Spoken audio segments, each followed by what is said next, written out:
प्रधानमंत्री मोदी आज अलीगढ़ के दौरे पर रहेंगे। अब से थोड़ी देर बाद प्रधानमंत्री मोदी अलीगढ़ के नुमाइश ग्राउंड में विशाल जनसभा को संबोधित कर बीजेपी प्रत्याशी के लिए वोट मांगेंगे। प्रधानमंत्री मोदी 1:50 पर अलीगढ़ पहुंचेंगे और दोपहर 2 बजे जनसभा को संबोधित करेंगे। पीएम मोदी के साथ में सीएम योगी आदित्यनाथ भी मौजूद रहेंगे और पीएम मोदी करीब 1 घंटे 5 मिनट अलीगढ़ में रहेंगे। आपको बता दें कि अलीगढ़ में लोकसभा चुनाव के दूसरे चरण में 26 अप्रैल को मतदान होना है और 2:55 पर अलीगढ़ से प्रधानमंत्री नरेंद्र मोदी का हेलीकॉप्टर प्रस्थान करेगा। पीएम मोदी से पहले मुख्यमंत्री योगी आदित्यनाथ भी पहुंचेंगे और अलीगढ़ में प्रधानमंत्री मोदी की रैली से सीएम योगी भी इस रैली में शामिल होंगे। दोपहर 1 बजे मुख्यमंत्री योगी का हेलीकॉप्टर पहुंचेगा अलीगढ़ आईटीआई हेलीपैड। दोपहर 2:45 तक मुख्यमंत्री योगी आदित्यनाथ के साथ में मंच पर ही मौजूद रहेंगे और प्रधानमंत्री नरेंद्र मोदी की रैली को लेकर जिला प्रशासन ने सुरक्षा व्यवस्था के कड़े इंतजाम किए हैं। 5 स्तरीय सुरक्षा में प्रधानमंत्री नरेंद्र मोदी रहेंगे और शहर को नो फ्लाइंग जोन घोषित किया गया है। और ज्यादा जानकारी के साथ में अलीगढ़ से संवाददाता रंजीत सिंह जुड़ गए हैं। रंजीत, आज प्रधानमंत्री नरेंद्र मोदी का अलीगढ़ दौरा है, आपके आसपास कैसी तस्वीरें हैं? और मैं देख पा रही हूं कुछ बीजेपी के कार्यकर्ता भी आसपास नजर आ रहे हैं। बताइए कैसी तैयारियां हैं और कितना देर और बाकी है जिसके बाद में प्रधानमंत्री नरेंद्र मोदी पहुंच जाएंगे अलीगढ़?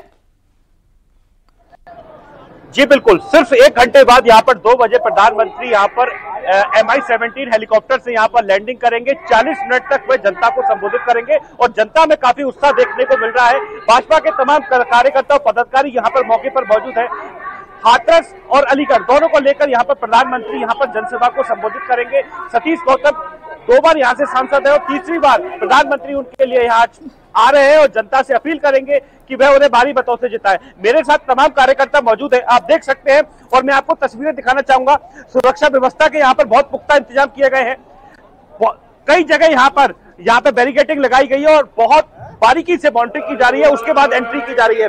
मैं कुछ कार्यकर्ताओं से बात करना चाहूंगा। भाई साहब क्या कहेंगे? प्रधानमंत्री मोदी जी आ रहे हैं आज। प्रधानमंत्री मोदी जी आ रहे हैं और अलीगढ़ और हाथरस की जनता में बहुत उत्साह है। मोदी जी को लेकर चारों तरफ भारत माता की जय और जय श्री राम के नारे लग रहे हैं और लोग सतीश गौतम और हमारे अनूप प्रधान को दोबारा यहाँ पर तीसरी बार सतीश गौतम को और पहली बार जो है अनूप प्रधान को सांसद बनाने के लिए तैयार। मेरे साथ और भी लोग मौजूद है। भाई साहब आप क्या कहेंगे?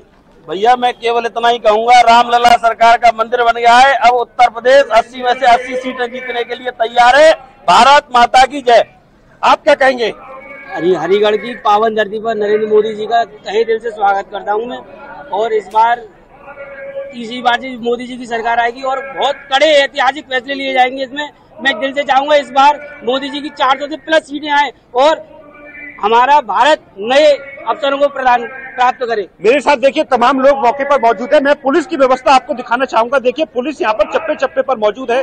यहाँ कम से कम 15 से 20 बैरिकेडिंग लगाए गए हैं। तमाम फोर्स यहाँ पर मौके पर मौजूद है।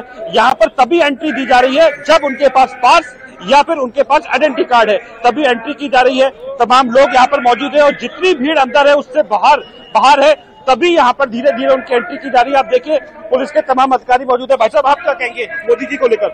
आदरणीय मोदी जी विश्व के सबसे बड़े नेता हमारे यहाँ अलीगढ़ आ रहे हैं और तीसरी बार प्रधानमंत्री बनने हैं। 400 पार सीटें पार हो रही हैं और उन्होंने जो काम किए हैं, विकसित भारत का जो सपना देखा है, मोदी जी ने जो विकास किया है, रेलवे स्टेशन देख लीजिए, रोड देख लीजिए और योगी जी निरंतर प्रदेश में बहनों की सुरक्षा देखिए, चोरी डकैती नहीं हो रही है, शासन प्रशासन अपना काम ठीक और ईमानदारी से कर रहा है। इसीलिए हम मोदी जी को तीसरी बार प्रधानमंत्री बना रहे हैं। आप क्या कहेंगे भाई साहब? मोदी जी आ रहे हैं, कुछ देर में आने वाले हैं, 1 घंटे में, और मुख्यमंत्री भी यहाँ पर कुछ देर में आने वाले हैं। क्या कहेंगे आप इसको लेकर? आस है, विश्वास है, मोदी जी में ही विश्वास है। विश्वास पूरा है? पूरा विश्वास है। आप क्या कहेंगे भाई साहब? मुख्यमंत्री जी और प्रधानमंत्री जी यहाँ आने वाले हैं, क्या मानते हैं? मोदी सरकार तीसरी बार आने वाली है। तीसरी बार आने वाली है। ये तमाम लोग मौजूद है। भाई साहब आप क्या कहेंगे?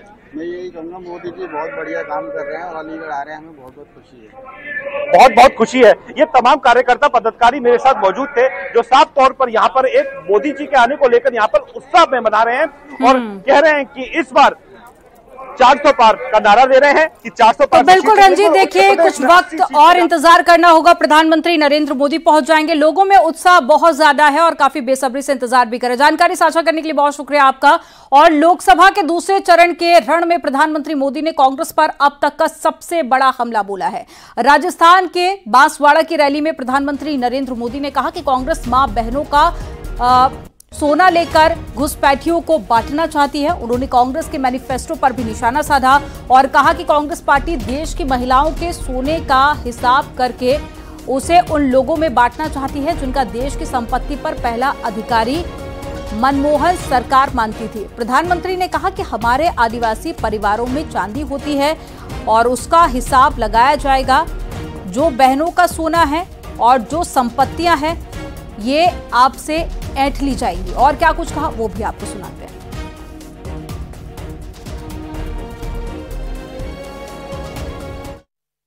उन्होंने कहा है कि अगर कांग्रेस की सरकार बनेगी तो हर एक की प्रॉपर्टी का सर्वे किया जाएगा।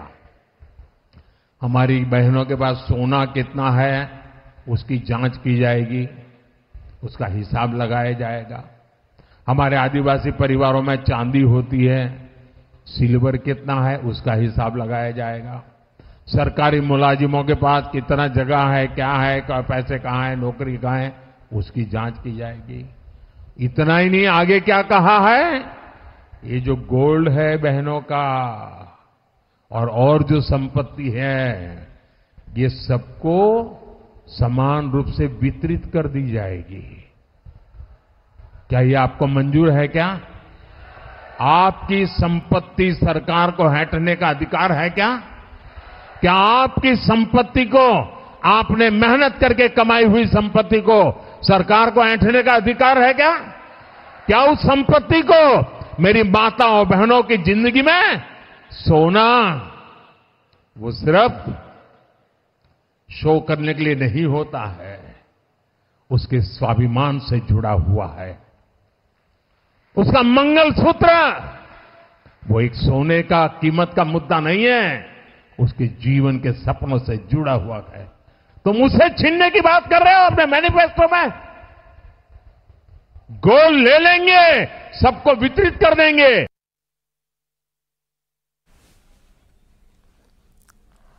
प्रधानमंत्री मोदी ने कहा कि पहले जब कांग्रेस की सरकार थी तब वो देश की संपत्ति पर पहला अधिकार मुसलमानों का मानती थी। प्रधानमंत्री ने कहा कि आपकी संपत्ति ऐंठकर कांग्रेस उसे ज्यादा बच्चे पैदा करने वालों में बांट देगी। और प्रधानमंत्री ने कहा कि जनता को मंजूर नहीं होगा कि उनकी संपत्ति को ऐंठकर घुसपैठियों को बांटा जाए। प्रधानमंत्री मोदी ने कांग्रेस के मैनिफेस्टो का जिक्र करते हुए कहा कि कांग्रेस की सरकार बनी तो वो मां बहनों के सोने का हिसाब करेंगे और उसकी जानकारी लेंगे और फिर उसे बांट देंगे और उनको बांटेंगे जिनको मनमोहन सिंह की सरकार ने कहा था कि संपत्ति पर पहला अधिकार मुसलमानों का है। प्रधानमंत्री ने कांग्रेस की सोच को अर्बन नक्सल की सोच बताया और कहा कि मां बहनों का मंगलसूत्र भी कांग्रेस बचने नहीं देगी। पहले जब उनकी सरकार थी उन्होंने कहा था कि देश की संपत्ति पर पहला अधिकार मुसलमानों का है। इसका मतलब ये संपत्ति इकट्ठी करके किसको बांटेंगे? जिनके ज्यादा बच्चे हैं उनको बांटेंगे। घुसपैठियों को बांटेंगे। क्या आपकी मेहनत की कमाई का पैसा घुसपैठियों को दिया जाएगा? आपको मंजूर है? ये कांग्रेस का मैनिफेस्टो कह रहा है कि वो माताओं बहनों का सोने का हिसाब करेंगे, उसकी जड़ती करेंगे, जानकारी लेंगे और फिर उस संपत्ति को बांट देंगे और उनको बांटेंगे जिनको मनमोहन सिंह जी की सरकार ने कहा था कि संपत्ति पर पहला अधिकार मुसलमानों का है। भाइयों बहनों, ये अर्बन नक्सल की सोच मेरी माताओं बहनों, ये आपका मंगलसूत्र भी बचने नहीं देंगे, यहां तक जाएंगे, मैं कहने आया हूं।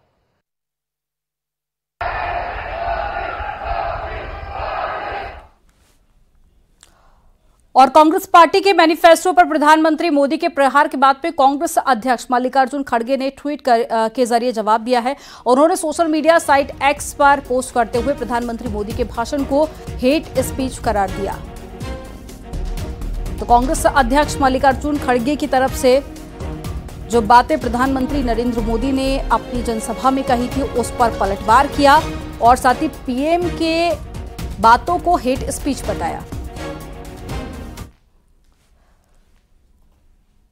वहीं पीएम के बयान पर राहुल गांधी ने भी ट्वीट करके उन पर हमला बोला है और आरोप लगाया कि मोदी जनता को असल मुद्दों से भटकाने की कोशिश कर रही है। तो ये ट्वीट राहुल गांधी की तरफ से किया गया। झूठ का स्तर इतना गिर गया है, घबराकर वह अब जनता को मुद्दों से भटकाना चाहते हैं। ये ट्वीट राहुल गांधी की तरफ से किया गया। तो उन्होंने कहा कि कांग्रेस पार्टी के मैनिफेस्टो को समर्थन मिल रहा है, जिसके चलते अब असल मुद्दों से बीजेपी जनता को भटका रही है।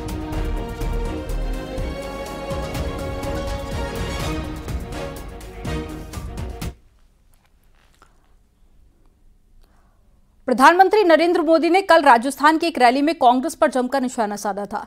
पीएम मोदी ने कहा था कि पूर्व प्रधानमंत्री मनमोहन सिंह की सरकार ने कहा था कि देश की संपत्ति पर पहला अधिकार मुसलमानों का है।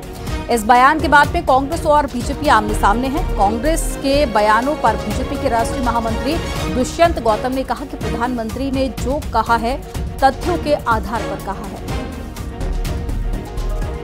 कांग्रेस कह रही है कि प्रधानमंत्री झूठ बोल रहे हैं, उनको माफी मांगनी चाहिए। कांग्रेस को मैं दिखाना और बताना चाहता हूँ, सुपर प्रधानमंत्री सोनिया गांधी जी के नेतृत्व में देश के प्रधानमंत्री मनमोहन सिंह ने स्पष्ट शब्दों में कहा था माइनॉरिटी संसाधनों पहला माइनॉरिटी का है, वो माफी मांगे ना। कांगे थे वो हिंदू, कांगे थे गरीब, कांगे थे दलित, पिछड़े, किसान, वो लोगों के लिए काय के संसाधन क्या देश उनका नहीं है क्या? वो जब उन्होंने कहा था वो माफी मांगे हैं तब उनको मालूम पड़ेगा। देखेंगे तो कांग्रेस ने क्या क्या कुकर्म किए हैं अपने माइनॉरिटी को संतुष्ट करने के कारण। राम पैदा ही नहीं हुए, राम मंदिरों में लड़की छेड़ने के लिए जाते हैं, सनातन है कुचल देना चाहिए, ऐसे से बयान देने वाले, हिंदू को पतन करने वाले, ऐसे लोग उनको दबाने वाले आज ज्ञान बांटने की बात कर रहे हैं। अपने इतिहास को देखें, इतिहास पे आधारित है सारी बातें और इतिहास के अनुसार ही अगर पढ़ेंगे तो उनको गलानी महसूस होगी। और जो आज बयानबाजी कर रहे हैं, शाम को जाके अपने गूगल पे देखें और सोनिया गांधी के नेतृत्व में सरकार चली थी उसको देखें। सर, लेकिन कांग्रेस कह रही है कि चुनाव आयोग को इसका संज्ञान लेना चाहिए। अगर कांग्रेस का कोई नेता कुछ बयानबाजी करता है तो तुरंत चुनाव आयोग संज्ञान ले लेता है, लेकिन प्रधानमंत्री के बयान का अब तक संज्ञान नहीं ले रहा है। मुझे चुनाव आयोग पे पूरा विश्वास है, वो अपने हिसाब से अपने कानूनन जो करता है वो ठीक ही कर रहा है और जो करेगा मान्य होगा। लेकिन मुझे लगता है कि इसमें सब तथ्यों पे आधारित है, तथ्यों के अनुसार कहा गया है, उनको खुद को संज्ञान लेना चाहिए जिस प्रकार से हेट स्पीच वो कर रहे हैं। कांग्रेस के घोषणा पत्र को लेकर बीजेपी नेता लगातार कांग्रेस पर हमला बोल रहे हैं। बीजेपी नेता अमित मालवीय ने भी कांग्रेस पर निशाना साधा। अमित मालवीय ने एक्स पर लिखा है, कांग्रेस हमारी संपत्ति गरीबों और हाशिए पर पड़े लोगों, SC ST की संपत्ति, महिलाओं की बचत को छीनना चाहती है और इसे विशेष रूप से अल्पसंख्यकों के बीच में बांटना चाहती है।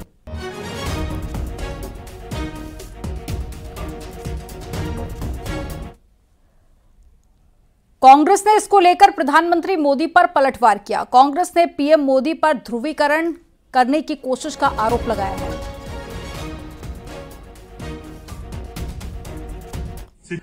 प्रधानमंत्री जी, इस देश के संसाधनों पर हम फिर से कह रहे हैं, सबसे पहला हक दलितों का है, पिछड़ों का है, शोषितों का है, अल्पसंख्यकों का है और अल्पसंख्यकों में भी सिख भी अल्पसंख्यक हैं। आप सिर्फ मुसलमान करके ध्रुवीकरण करना चाहते हैं। हार के डर में हताशा ठीक है, हताश होता है हर कोई, लेकिन इतना गिरना उचित नहीं है। चुनाव आते जाते रहेंगे लेकिन ये देश और समाज बना रहेगा, इससे इस देश की ताकत बनी रहेगी। आप जाते जाते भी समाज को चोट पहुंचाना चाहते हैं, ध्रुवीकरण करना चाहते हैं।